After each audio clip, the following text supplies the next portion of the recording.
Hi, everybody. I'm David Asman. Thanks for joining us, and welcome to Serving Our Country. This is a scoreboard salute. Now, frankly, I should dedicate every hour of scoreboard to the men and women who serve our country, because as much as this show focuses on the free market itself, it's the folks who fought and died for our freedoms who make our free market possible. And not surprisingly, the lessons of self-sacrifice and discipline that you learn in the military translate very nicely as tools in the private sector, as many vets have discovered. FedEx founder Fred Smith mentioned that right here on Scoreboard just a few weeks ago when I asked him what the most important factor behind his success was. I think my service in the military. I think it was very important in terms of my approach to managing people and trying to deal with business in a team fashion. Our philosophy of people, service, profit came directly from my service as a Marine officer, and I've always been grateful to the Marine Corps for its leadership training. And it's really that convergence between service to your company and service to your country where we want to focus tonight, from entrepreneurs to the organizations that place out-of-work veterans, and even a high-profile vet looking to earn a spot on the Denver Broncos football roster. We'll get to that in a moment, but first, we turn to vets who started their own businesses, and we got an all-star cast. Joining me now in studio, Dr. Harvey Schiller. He is CEO of Security Solutions Company, Global Options Group. He was a pilot and in the U.S. Air Force, serving from 1962 to 1986. In Los Angeles, we are joined by Dick Cantrell. He is founder of clothing manufacturer Hardtail Forever. Dick was a fighter pilot in the Air Force from 1965 to 1970. And from Dallas, we welcome Vernice Armour. She's founder of VAI Consulting and Training. Vernice joined the Marine Corps in 1998 and was the first African-American female combat pilot. And in Washington, D.C., we welcome Lani Hay. She owns IT support and consultancy company Lanmark Technology. Lani is a former intelligence officer and an aviator who served in the United States Navy. What a terrific, I hardly know where to begin. We got an embarrassment of riches here. Dr. Schiller, let me begin. I guess I should say general for the purposes tonight. Either way. You heard what Fred Smith says. Do you agree that the lessons learned in the military serve you very well in the private sector? I think 100%, especially the issues of integrity and honesty and the basic elements of leadership and mission orientation. I think they're the important factors. Serve your mission. And Vernice, I know the Marines are always saying that. You got to have a mission, and you got to complete the mission, and that is certainly true in the private sector as well, no? Oh, absolutely. And, you know, we come from a servant leader mentality, and there is no I can't or I don't know how to do it. I don't know the answer, and I will find out, is at the very least. But whatever it takes to get the mission done, that's what Marines do best, right? It sure is. Of course, I'm biased in that area, you know. But Dick Cantrell, actually, you, Dick, I believe overlapped with a general in your service in Vietnam as a pilot. I guess you served your 100th mission in, what, 1967? Yes, I did. You served your 100th mission in 67. So a lot of people look at the flyers, the pilots, and they say, gee, what can you learn up there that can serve you down here? What's the answer to that? Well, there's, all right, besides accomplishing great tasks that you had no idea that was possible for you to learn through the great training of the military, you are able to accomplish tasks that are far beyond your wildest dreams. And what that does is give you confidence to do many, many things. There are four things really in the as a fighter pilot that influence the business aspect of starting your own business, and one of them is to stay ahead of the aircraft. Number two is no guts, no glory. Number three is you can't have all balls and no forehead. And number four, you better be checking six. Checking six means checking behind you, because you never know when that missile is going to be following the plane, right? That's correct, and that's happened to me. A missile at my 5 o'clock, and I saw a MiG at my 7 o'clock. So Boy. Got to keep looking. Nothing like that to focus the mind, focus your attention. Well, Lani, with the exception of the balls comment, let's move on. That doesn't pertain to female aviators. Yeah, so. it doesn't necessarily pertain to the work you do.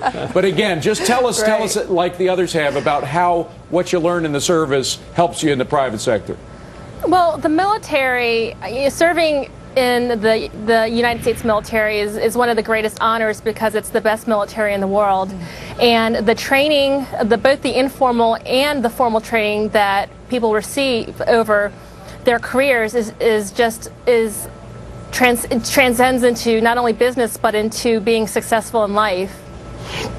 Now, Lani, your family is so important to you, we know, but in the military, I mean, they're your brothers and sisters. They become family in very much the same way, don't they?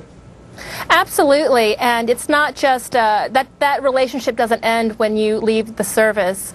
My company, Lanmark Technology, still supports the Department of Defense in a support capacity, and the mission that I do, my company does, is that we better equip and train and prepare our service members for their jobs, and it saves lives, and you know, it's very personal for a lot of the people in my company to know that we're doing something to help the service members and still serving and supporting them in a support capacity. Now, Harvey, the problem with the family analogy is that there does come a time when you have to step forward as a leader. I mean, you were a brigadier general in the private sector. You become a manager, and you have to sort of break the family ties, the brother-sister relationship, and become more of a father-son relationship or father-daughter relationship. When does that happen? When do you decide the moment for that is? Well, I think great leaders have good relationships with those that report to them, those that are the same stature as them, and those that they report to. And blending that all together, I think, is part of the leadership formula. I don't think it's that difficult based upon the organizations that you've been part of. It was mentioned about being a pilot and flying around. Well, you don't get there without a maintenance man on the ground. You don't get there without a controller, and you don't land without somebody helping you to do it. And you don't get out of the airplane until somebody opens the cockpit. So I think putting it all together is an integral part of working with people at every level in the best possible way. Yeah, you need every single component, because you miss one and the whole thing falls apart. As we found out in business today. That's right. That's right. Well, Vernice, let me just add you. Some people say the problem with using some of the techniques in military and business is you could become too strict, too doctrinaire, marching in lockstep. Sometimes you have to be a little more flexible. But people don't realize there's a lot of flexibility in the military, isn't there? Particularly when you have to take initiative. Absolutely. That's one of our mantras, actually, is flexibility and adaptability. The failure to plan, then you don't have anything to flex from. But if you have that plan that you can adhere to, then you can flex. I like to call it in my company now breakthrough mentality. A breakthrough mentality creates a breakthrough organization, and that's what I help organizations do. Work with their people so they have that breakthrough mentality to think outside the box, to be innovative, to learn how to harness diversity and use it as a strategic advantage. So it's not just an HR function, it's a company function. When you go out there, thinking Vernice, outside the box is huge. When you talk to the people about what you do, are they surprised by anything? Do they say, gee whiz, you know, we didn't realize there was that much flexibility among a military person like yourself? Actually, when they find out I was a Marine, they were like, oh, wow, you're down to earth. It's actually kind of funny. But, and also with, you know, me being the combat pilot, they think that it's going to be some, you know, 60, 70-year-old woman. And when I show up, they're like, whoa, wait a minute. Yeah. But I say that, you know, things are changing rapidly every day. And the shape of our battlefield, or like what I like to say, combat in corporate America, is changing. So we really have to be in tune with our workforce, know our people, and know how we can flex and adapt when the time comes. By the way, Vernice, I got to ask you, I'm sure other people have, did you ever consider being a commercial pilot? You know, plenty of people have asked that, and honestly, I'd feel very comfortable knowing you were in the cockpit, I got to tell you. Well, you know, I don't know that yanking and banking. I flew an attack helicopter pilot, but I like to relate it to Indy 500 or NASCAR with what I flew, and then moving to Greyhound. Nothing against airline pilots, mind you. I think it's a great way to go, but there's just so much excitement that, you know, I had in my career with flying that now I just have to move on to flying and something else, and that's taken those organizations to the next level. Dick Cantrell, does anything match? I know the danger is obvious. The danger of being in wars is self-apparent. But does anything match the passion, the excitement of being in the military? Nothing. There's nothing more exciting than flying a fighter. The yank and bank that she just mentioned is certainly part of it. As far as going to fly a civilian aircraft, straight and level was never in the parameters that you want to stay in. It's you just love it. So Lani, as much as we're talking here about how you can transfer your skills from the military, there is something that the private sector will never have that really equals what you experience in the military. Oh, I disagree with that. I think there are different organizations and different communities that you can be a part of, but the military experience is definitely a very unique and a very special environment to be a part of. But it was a great thing to experience when I did, and I'm having just as much fun, if not more, running an organization that supports the men and women that I served with. Tell us, Lani, tell us specifically what your organization does.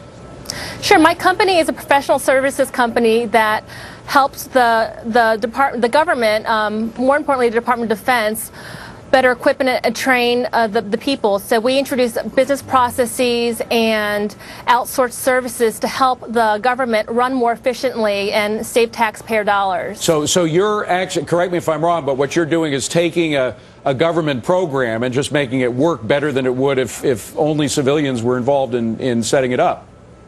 That's one of many things that I do, but that's a big part of our mission, is to help the government run more efficiently and take the best business practices from corporate America and incorporate that into how the government does business. Now, Harvey Schiller, you obviously also took the skills, the unique sort of military skills of what you did as a general and before in the military, and apply that to your job. For those who don't know, explain what your corporation does. Well, Global Options is a risk mitigation company. We provide security and intelligence backgrounds. We do disaster preparations and crisis management. We have great people like James Lee Witt, former head of FEMA, Howard Safer, former police and fire commissioner of the city of New York, and folks like that.